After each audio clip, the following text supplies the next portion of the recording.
जय श्री राम। जय श्री राम। जय श्री राम। जय जगन्नाथ। तो कहबार गोटे क्वेश्चन मन था। तो आजिकल समाज मनुष्य मैंने विपथगामी हेबार कारण कौन कौन होता है गुरु बाबा ठीक बाबद किसी कहीदे समाज मंगल हो पारता। अच्छा ठीक अच्छे। जय श्री राम। जय जगन्नाथ। तो गोटे जिनस तो आम समस्ते जाचे आपण मैंने भी जानी दुनिया रे समस्ते भी जानी जे जुगर परिवर्तन अनुसार मनुष्य बा समाज परिवर्तन होमती कि पूर्वर कौन सी प्रकार वैज्ञानिक पद्धति नाला कंप्यूटर लाइन नाला ऑनलाइन रे किसी होना एवं कौन हो बर्तमान सब प्रत्येक जिनसटी कागज पत्र को छाड़ी बर्तमान कौन ऑनलाइन सब जिन हो तो समयर परिवर्तन अनुसार मनुष्य मान कौन हो मनुष्य मान चालीचलन तांकर पोशाक परिचय खाद्यपेय निजर परिचय निजर संस्कृति निजर संस्कार सब परिवर्तन हो जाउछि। ठीक है कहीं ना देखो गोटे जिनस हूँ आम जो गोटे प्रश्न आपड़ मत कर से प्रश्नटी अच्छी जे आपन जानापा चाहते गोटे जिनस जोटा कि आप समाज जानापा चाहते निजपाई निज समाज निज परिवार जो जिनसटा जानिले निजे उपकृत होगा सहित समाज आउ अन्न किसी माने उपकृत हो पारे। आपण प्रश्न पचार उत्तरटा होता नुहे कि तो ठीक अच्छे ये हूँ गोटे बहुत सुंदर कथा बहुत भल कथा जे आपण हृदय गोटे प्रश्नटा उदय होती एमती कौन सब होती एमती परिसर कौन सब परिवर्तन होती जो कि मनीष माने विपथगामी होती सत्पथगामी हो पारु नांती। तो प्रथम देखंतु आमे प्रथम जानिबा को पड़िबो आमे समाज रे जेतु बंचीचु समाज रे गोटे जिनसर निश्चित आवश्यक रही कौन शिक्षा दीक्षा गुरुंकर जन आवश्यकता रही। तेबे गुरु जेते प्रकार होंतु ना कहीं तो आमर आद्य गुरु बा प्रथम गुरु हेले आम निजर पितामाता जो पितामाता आमको ए संसार को आनी ए जगत रे आमको आलोक प्रदर्शन कर जार हाथ धरी आम ए संसार को आसीचु जार हाथ धरी आम छोटू बड़ होचु शिक्षित होचु संस्कारित होचु परिमार्जित होचु बहुत किसी होचु गुरु गुरुजन कृपारू बा आशीर्वाद बा दयारू। तो जदि पितामाता संस्कारित होइथिबे जदि पितामाता गोटे संस्कार थी उच्च शिक्षा थी भल समाज रे सी निजको परिचय दे पारि परिचित होती तो प्रथम तो जदि पितामाता संस्कारित होइथिबे ताले पितामाता पाखर तांको जो पिला माने जात होइछंती बा जन्म होइछंती पिता मान को अनुकरण करती। एटा आपण भी जानी मु भी जानी समाज रे अन्य माने जानी जे गोटे मनुष्य बा गोटे लोक बा गोटे शिशु से अनुकरण प्रिय। आगरे कौन होतला जते बड़े महाभारत कथा कहतु रामायण कथा कहतु कि आपणकर सत्यजुगर कथा कहतु सेते कौन होतला कि जते बड़े जड़े शिशु मार गर्भरे थिला जो मातृगर्भ से शिशु जनक थिले सेते कौन होता ना बापा माँ कौन करते ना पिता माता राति जो शोले भगवान को विषय किसी कथा कहते जी गोटे उदाहरण छत्रपति शिवाजी जिते छत्रपति शिवाजी मार गर्भर थिले बा से अभिमन्यु कथा कहतु पुओ कथा कहतु से कौन होता ना जेहेतु से मातृगर्भ शिशुटे थिले शिशुटे मातृगर्भ थे बापा माँ कौन मैंने भल भल वीर पुरुष मैंने कथा कहते साधु सत मान कथा कहते भल संस्कार दौले भल शिक्षा दे मातृ गर्भर से शिशुटी कौन होता ना गोटे संस्कारित होकर समाज को आसुले किंतु वर्तमान कौन हो वर्तमान समाज रे पिता माता माने समाज रु संस्कार रु सत्संग रु माने सत शिक्षा रु एते दूर रे अछंती जे निजर शिशु कथा कौन कहउछंती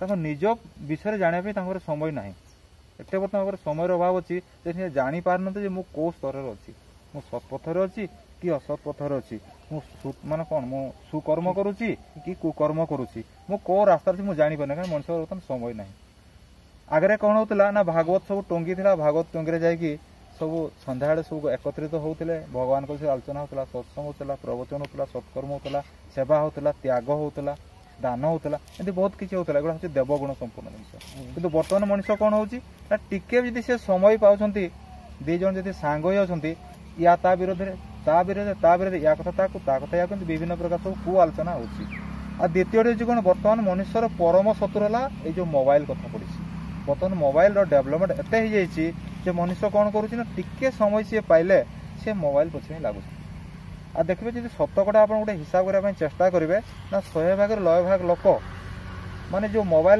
এতে নিজକୁ বিনিয়োগ କରିଦେଇଛନ୍ତି বা এতে সময় মোবাইল পଛରେ ଆପଣ ଦେଉଛନ୍ତି ନିଜର କର୍ମ କ'ଣ ନିଜର ଦାୟିତ୍ୱ କ'ଣ ନିଜର ଶିକ୍ଷା କ'ଣ ସେଟା ସମ୍ପୂର୍ଣ୍ଣ ଦୂରେଇ ଯାଉଛନ୍ତି ଅର୍ଥାତ୍ ସେମାନେ ଜାଣିପାରୁନାହାନ୍ତି ମୋବାଇଲରେ ଗୋଟେ ମୋହରେ ପଡ଼ିକି ଯେ ମୁଁ କ'ଣ କରିବି କ'ଣ କରିବା ଉଚିତ ନୁହେଁ। ତେଣୁ ଯେଉଁ ସଦ୍ଗୁଣ ବା ସେବା ଗୁଣ ବା ଦାନ ଗୁଣ ବା ତ୍ୟାଗ ଗୁଣ ସାଧୁ ସନ୍ଥ ବିନା ସେଗୁଡ଼ାକ ପ୍ରାପ୍ତି କେବେ ହୁଏ ନାହିଁ। ତେଣୁ ଏଇ ଯେଉଁ ବର୍ତ୍ତମାନର ପ୍ରଶ୍ନ ଆସୁଛି ଆମର ଯେ ମନୁଷ୍ୟ କାହିଁକି ବିପଥଗାମୀ ହେଉଛନ୍ତି, ମନୁଷ୍ୟ ବିପଥଗାମୀ ହେବାର ମୁଖ୍ୟ କାରଣ ହେଉଛି ସତ୍ସଙ୍ଗର ଅଭାବ, ସତ୍ଶିକ୍ଷାର ଅଭାବ, ସଂସ୍କାର ଅଭାବ। ଯଦି ଆମେ ଆମ ଶିଶୁଙ୍କୁ ଛୋଟବେଳୁ ସତ୍ସଙ୍ଗ ବିଷୟରେ କିଛି କହିବା ନାହିଁ, ସଂସ୍କାର ବିଷୟରେ କିଛି କହିବା ନାହିଁ, ଭଲ ଶିକ୍ଷା ଯଦି ଆମେ କିଛି ଦେବା ନାହିଁ, ତାହେଲେ ଦେଖେ ପରବର୍ତ୍ତୀ ମୁହୂର୍ତ୍ତରେ ଆମେ ଶିଶୁକୁ ଯେଉଁ ପ୍ରକାର ଶିକ୍ଷା ଦେଇଥିବା ସେ ବଡ଼ ହେଲା ପରେ ଆମକୁ ସେଇ ଶିକ୍ଷାଟା ହିଁ ପୁନଃ ଫେରାଇ ଦେବ। ଅର୍ଥାତ୍ ଯଦି ଆପଣ ଧାନ ଗଛ ଲଗେଇଥିବେ ତାହେଲେ କେବଳ ଆପଣ ଧାନଟାକୁ ହିଁ ଅମଳ କରିବେ। ଆଉ ଧାନ ଗଛକୁ ଲଗେଇକି ଆପଣ ଯଦି କହିବେ ମୁଁ ଗହମ କାଟିବି କେବେ ସମ୍ଭବ ନୁହେଁ। ଅର୍ଥାତ୍ ଯେମିତି କର୍ମ ସେମିତି ଫଳ, କର୍ମ ଅନୁସାରେ ହିଁ ଫଳଟା ପ୍ରାପ୍ତ ହୋଇଥାଏ।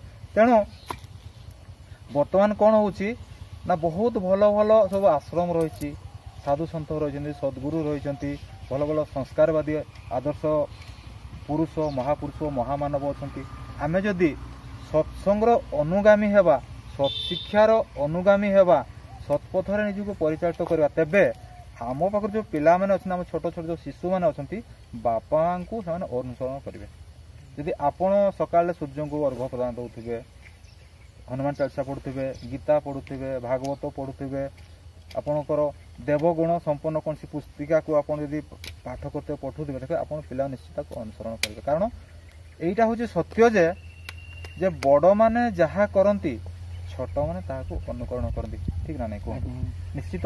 ତେଣୁ ୟାର ପ୍ରଶ୍ନର ଉତ୍ତର ହେଉଛି ଏଇଆ। ଦେଖନ୍ତୁ ପ୍ରଶ୍ନ ତ ଗୋଟେ ହେଇପାରେ କିନ୍ତୁ ଉତ୍ତର ତ ବହୁତ ହେଇପାରେ, ଉଦାହରଣ ବି ବହୁତ ହେଇପାରେ।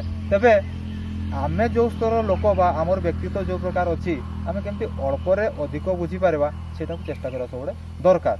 ତେଣୁ ସମାଜରେ ରୁହନ୍ତୁ, ଆମେ ଯେମିତି ଆମର ବାପା ମାଆଙ୍କୁ ଯେଉଁ ପ୍ରକାର ଶିକ୍ଷା ଦେବା ବା ଆମର ବାପା ମାଆଙ୍କୁ ଯେମିତି ସେବା ଶୁଶ୍ରୂଷା କରିବା, ଆମ ପିଲାମାନେ ବି ଠିକ୍ ଆମର ସେମିତି ସେବା ଶୁଶ୍ରୂଷା କରିବେ। କାରଣ ଏଇଟା ହେଉଛି ଆମେ ତାଙ୍କୁ ଗୋଟେ ପ୍ରକାର କ'ଣ ଋଣ ଦେଉଛେ, ସେ ଋଣ ସେ ଆମକୁ ପରିଶୋଧ କରିବେ ଯେତେବେଳେ ସେମାନେ ବଡ଼ ହେଇଯାଉ ଫେରିଲେ। ତେଣୁ ମୋ କହିବା କଥା ଆଜ୍ଞା, ସମୟ ଅନୁସାରେ ଆପଣ ଜୀବିକାରେ କିଛି ବି ହୁଅନ୍ତୁ ନା କାହିଁକି, ଆପଣ ଚାକିରି କରନ୍ତୁ, ବ୍ୟବସାୟ କରନ୍ତୁ, ଚାଷ କରନ୍ତୁ, ଯେକୌଣସି ବଞ୍ଚିବା ପାଇଁ ତ ଗୋଟେ ଆଜ୍ଞା କୌଳିକ ବୃତ୍ତି ନିଶ୍ଚିତ ଦରକାର। ଆଉ କୌଳିକ ବୃତ୍ତି ବିନା ମଣିଷ ବଞ୍ଚିବେ କେମିତି? କାରଣ ବର୍ତ୍ତମାନର ସମୟରେ ମନୁଷ୍ୟର ମେରୁଦଣ୍ଡ ହେଉଛି ଅର୍ଥ। ଯଦି ଜଣେ ମନୁଷ୍ୟ ପାଖରେ ଅର୍ଥ ନାହିଁ, ତା ପାଖରେ ସବୁ ଥାଇକି ବି ନିରାଶ ପ୍ରକାର ଲାଗେ। ଯେମିତି ଆପଣ ତରକାରୀଟେ ବହୁତ ଭଲ ରାନ୍ଧୁଛନ୍ତି, ମା ମାନେ ଭଉଣୀ ମାନେ ରହୁଛନ୍ତି, ବହୁତ ସୁନ୍ଦର ତରକାରୀ ରହୁଛନ୍ତି, କିନ୍ତୁ ବହୁତ ପ୍ରକାର ସେଠି ମସଲା ଦେଲେ ବି ଯଦି ଆପଣ ସେଥିରେ ଲୁଣ ଟିକେ ନ ଦେବେ ତାହେଲେ ତରକାରୀଟା ମିଠା ଲାଗେନି। ଠିକ୍ ସେମିତିକା ଆପଣ ଯେତେ ପଇସା ଇନକମ୍ କଲେ ବି, ଯେତେ ପଇସା ଆୟ କଲେ ବି, ଆପଣ ଯେତେ ବଡ଼ ଉଚ୍ଚ ପଦବୀ କର୍ମଚାରୀ ହେଲେ ବି, ଯଦି ଆପଣଙ୍କ ପାଖରେ ସଂସ୍କାର ଟିକକ ନାହିଁ, ଶିକ୍ଷା ଟିକକ ନାହିଁ, ଆଦର୍ଶ ଟିକକ ନାହିଁ, ତାହେଲେ ଆପଣ ଯେଉଁ ସ୍ତରରେ ଥିଲେ ବି ଆପଣ ତାହା ମୂଲ୍ୟହୀନ। କାରଣ ପରବର୍ତ୍ତୀ ମୁହୂର୍ତ୍ତରେ ସେ ପ୍ରମାଣ କରିକି ଦେଖେଇଦେବ ଯେ ଜୀବନରେ ଆପଣ ଯାହା ବି କରିଛନ୍ତି ବା କରିଆସିଛନ୍ତି ତାହାର ଭବିଷ୍ୟତ ପାଇଁ କୌଣସି ପ୍ରକାର ତା ସ୍ଥିତି ବା ସଞ୍ଚୟ ନାହିଁ। ତେଣୁ ଆମେ ଯଦି ସତ୍ପଥରେ ପଥିକ ହେବା ବା କିଛି ଭଲ କାମ ଜୀବନରେ କରିବା, ନିଶ୍ଚୟ ନିଜ ଜୀବନ ଭିତରେ ଗୋଟେ ଆତ୍ମସନ୍ତୋଷ ଆସିବ। ଏତତ୍ ବ୍ୟତୀତ ଆମର ଯେଉଁମାନେ ୟା ପର ପିଢ଼ି ଆସିବେ ସେମାନେ ବି ସତ୍ପଥରେ ପଥିକ ହେବେ। ତେଣୁ ଆପଣ କିଛି ବୁଝିପାରିଲେ ତ? ହଁ ବୁଝିପାରିଲି। ଆଉ କ'ଣ କୁହନ୍ତୁ? ଆଜ୍ଞା ଏଥିପାଇଁ ଦାୟୀ କିଏ ରହୁଛନ୍ତି? ସବୁ ଏଇ ଯୋଉ ଯାଉଛନ୍ତି ସମାଜରେ ତ ଦାୟୀ ତ କେହି ଗୋଟେ ଥିବେ ନା, କେହି ନା କେହି, ତ ସେଥିପାଇଁ ଦାୟୀ କିଏ ଅଛନ୍ତି? ଦେଖନ୍ତୁ ଏଥିରେ ତ ମୁଁ ଗୋଟେ ଶିଶୁ ଯେମିତି ଆମେ ଜଣେ ଜଣେ ଯଦି ଶିଶୁ ବୋଲି ନିଜକୁ ଭାବିବା ତ ପ୍ରଥମ ଦାୟୀ ହେଲା ଆମ ନିଜ ପରିବାର।